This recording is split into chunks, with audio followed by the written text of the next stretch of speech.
We have heard for decades that a mostly rural stretch of land from southern Wisconsin to northern Illinois would someday form a megalopolis from Milwaukee to Chicago.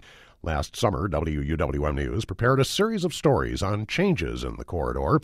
Here is a composite of our series, beginning with an overview of our report's Project Milwaukee Southern Connections. Plenty of threads run through the region, extending from Milwaukee to Chicago, including a shared geography on the shores of Lake Michigan. Cities here spawned as transportation hubs and leaders in heavy manufacturing. Today there are clusters of firms that feed off each other. Yet state line mentality runs deep. Adding to the competition this year may be the open for business signs Governor Walker unveiled along the border, urging Illinois companies to relocate north. We're making changes that make it easier, more cost-effective for them to expand and reinvest here in the state of Wisconsin. So it may be humbling for competitors to learn that we are already connected and seem to need each other to succeed in today's global economy. Pat O'Brien is executive director of the M7 and travels overseas to lure businesses here. He says Milwaukee, for example, must realize most of the world does not know where the city is. We get a much better reaction when we position ourselves as the northern and best part of the greater Chicago region. Chicago being an internationally recognized global city. Yet O'Brien says pair the two metro areas, encompassing everything between, including Racine and Kenosha, tether it all to Chicago, and you have a regional force to reckon with. And you can see the benefits that flow to Kenosha County in particular. That's Ken Yunker, executive director of Sewer PAC, the Southeastern Wisconsin Regional Planning Commission. Today, Yunker says, Kenosha is home to Wisconsin's largest. Bill Testa agrees. Only regions can provide the scope of services and opportunities the new global marketplace demands. Both Chicago and Milwaukee had not had a successful economic time over the past 10, 12 years, and I think it probably behooves both of them to do the basic blocking and tackling to become more successful as a region to the benefit and success of both places. Yet nested somewhere, Testa suspects the two states will continue competing and says it too can produce regional fever. I'm standing outside Mount Pleasant's brand new Village Hall. Village leaders say the building is meant to serve the community for the next 50 years. On average, we probably do about $45 million of diverse development a year. New growth. That's Ron Meyer, Director of Planning and Development for Mount Pleasant. Meyer says the village has identified 8,000 acres of land near I-94 that's prime for new commercial and industrial uses. We have this vast expanse of land, and I would think if I was a developer, it'd make me drool. But change won't come easy. There is that tension in every community. Ken Yunker is executive director of Sewer PAC, the Southeastern Wisconsin Regional Planning Commission.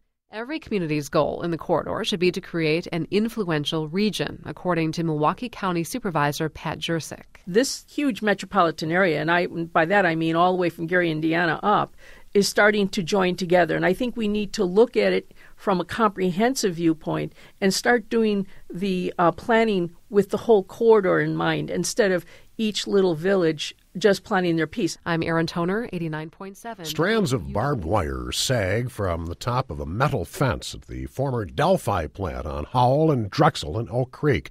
Scraggly weeds snake through what used to be the parking lot for more than 1,400 workers at the auto parts plant. The place looks pretty rough, but then beauty is in the eye of the beholder. At this point, we're pretty much working with a blank canvas. That's Jerry Franke, president of WisPark, We Energy's real estate subsidiary. City officials in Oak Creek are pondering how to redevelop the 85-acre property. Franke says WisPark is standing shoulder to shoulder with the city as the decision-making process chugs along. When we developed the power plant, we wanted to demonstrate that it would not negate development, but rather encourage development. And we've had over $1 billion worth of development down there. Lakeview Corporate Park is located in southern Kenosha County. Today, almost 8,000 people work at companies in the park. Franke says more than half expanded or relocated from Illinois. Steve Anderson heads Lake County Partners, an economic development agency that advocates for business retention and expansion throughout northern Illinois. Anderson calls the work ethic here impressive. The reality reality is the folks in this region and in the Midwest in general really like to work, and they want to keep their jobs. They express pride in their employment. Regional economic development, however, is a relatively new phenomenon in our area. Most industrial parks here are less than 15 years old. But from Oak Creek to Deerfield, there are abundant opportunities for growth. Tomorrow, in Project Milwaukee Southern Connections, we'll explore a key ingredient to successful regions: transportation. It's just past 5:30 on a Thursday afternoon, and Robin Toohey has zipped into the intermodal station in downtown Milwaukee. Her train home to Chicago leaves in a few minutes. I was at a meeting with a client at the public market, and I looked at my watch and I was like, sorry guys, I gotta go. Robin relies on Amtrak's Hiawatha line to travel between Chicago and Milwaukee. She makes the 90-minute trip once a week. 3 months ago, I was pulled into my boss's office and he said, so how would you feel about going up to Milwaukee once a week? And I jumped on it. She says it's easy to spot the business travelers. People that immediately sit down, pull out their iPad or their laptop, and you overhear the phone conversations. I'll be to the office in such and such a time. Are there any drawbacks? There's not a lot of options on Amtrak. There are only 2 runs headed south that really work for business travelers. And we do need to work on rail. That's Pat O'Brien, Executive Director of the Economic Development Group, the Milwaukee 7. It's pushing for stronger links between southeastern Wisconsin and the greater Chicago area, including improved transit. However, the legislature sits poised to eliminate regional transit plans and continue spending the lion's share of transportation money on highways. Not only do commuters want smooth sailing on I-94, so do companies that haul product in the Milwaukee-Chicago corridor. Eric Reinout is director of the Port of Milwaukee. It handles many big items manufactured here, such as equipment for mining giant Bucyrus. However, Reinout says the port can move things only so far. General Mitchell International Airport. It recently accommodated a record number of passengers for the 20th month in a row. Director Barry Bateman says people in northern Illinois now seem to consider Mitchell as Chicago's 3rd airport. For many of those folks, it's just as easy for them to drive to Mitchell as to drive to O'Hare. Airline passengers are hardly the only ones on the move each day throughout the corridor. Thousands of commuters travel both ways to and from work. When some Wisconsin drivers head south on I-94, the most noticeable sign they've crossed into Illinois is the first toll booth. Hi. Thank you. But the state line hardly registers for Kathy Schrader. She crosses it hundreds of times a year, commuting from her home in rural Racine County to her job in Deerfield. She moved to Wisconsin about 5 years ago after living in Chicago. My husband was working for a company, and he transferred to Milwaukee, and we started looking at what our different options were. Abbott. During this busy rush hour afternoon, many cars leaving the employee parking lot have Wisconsin license plates. We've determined that 50% of people that live in Kenosha County work outside of Kenosha County. Lance Pressel is president of the Chicagoland Chamber of Commerce Foundation. It's not just corporations taking advantage of the Chicago-Milwaukee corridor. Nonprofits are collaborating across state lines, sharing ideas and resources. But there's one area where regionalism tends to be in shorter supply: interstate politics. Sparks flew a few months ago between the governors of Illinois and Wisconsin, with both saying they'd lure businesses away from the other state. Lance Pressel of the Chicagoland Chamber of Commerce Foundation says some elected officials are hesitant to cooperate. He has faith that'll change sooner or later. It doesn't mean we have to sing Kumbaya around a fire, but where we can partner, why not? I'm Ann-Elise Hensel.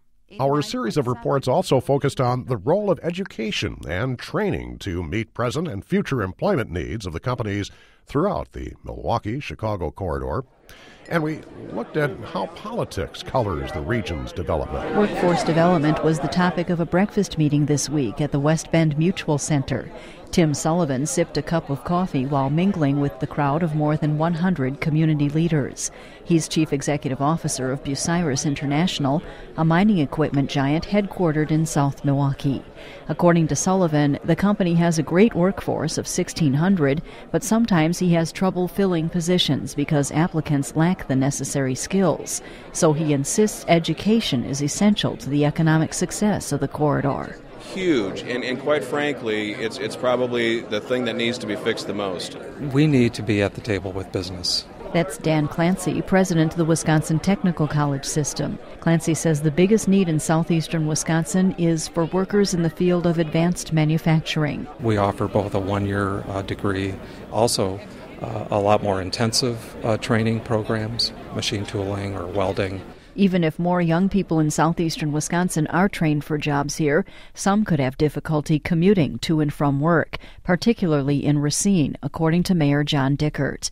Dickert is disappointed the Republican-controlled legislature is poised to end the development of commuter rail linking Milwaukee, Racine, and Kenosha. The state right now, I think, is going in a backwards direction.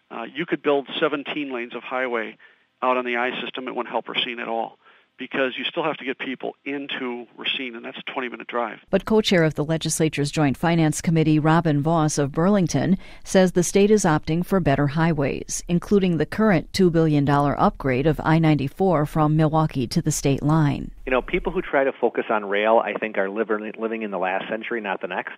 Marty Michelson. In addition to looking at the ongoing debate regarding funding for rail transit versus highways, our coverage of the Milwaukee-Chicago corridor wrapped up with a visit to some of the natural areas that thread through the region. Scientist Tim Ellinger calls the geography of the region an environmental tipping point.